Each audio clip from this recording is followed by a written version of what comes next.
happy mind என்ன சொல்றாங்க, ma'am, my psychiatrist has prescribed escitalopram 10 for me, taking clonazepam 5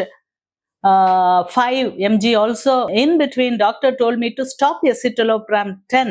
After some days again he told me to take the tablet, but when I took severe agitation and shivering in the body, I consulted him again. He told me to reduce the dose. Should I continue the tablets? Please advise. Waiting for your reply. Please explain in detail. Okay. So இன்ஸ்டாவில் கேள்விகளுக்கு இன்ஸ்டண்ட்டாக குட்டியாக தான் பதில் சொல்ல முடியும். So 45 your brain அப்படின்னா என்ன அர்த்தம்? பிரெயின் அப்படி ஸ்ட்ரென்தன் பண்ணுங்க. ஃபோர்டிஃபிகேஷன்னா என்னது?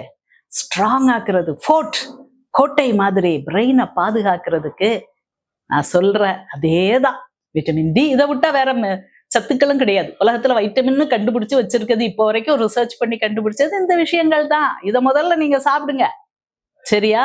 மினரல்ஸ், வைட்டமின்ஸ் அண்ட் மெலட்டோனின் இதெல்லாம் இல்லாம டீடாக்ஸ் பண்ணி டேப்லெட்டை நிப்பாட்டுறது கஷ்டம். நான் என்னுடைய சர்வீஸ்ல பார்த்தது. ஓகே, ஸோ இதெல்லாம் கரெக்டா எஃபெக்டிவா யூஸ் பண்ணுங்க. உங்க சைக்கியாட்ரிஸ்டே கேளுங்க. இதையும் சாப்பிட்டுக்கிட்டீங்கன்னா இந்த அஜிடேஷன் வித்ட்ராயல் எஃபெக்ட்ஸ் அப்படின்னு சொல்லுவோம். ஓகே, ஒரு மாத்திரையை சாப்பிட்டு சாப்பிட்டு சாப்பிட்டு உடம்புக்கு பழக்கிட்டு அதை நிப்பாட்டும் போது வித்ட்ராயல் எஃபெக்ட்ஸ் அது இல்லாம பாதுகாக்கணும்னா இந்த சிவியர் அஜிடேஷன், ஷிவரிங் அதெல்லாம் வராம இருக்கணும்னா அந்த சப்ளிமெண்ட்ஸ் ரொம்ப தேவை. ஓகே.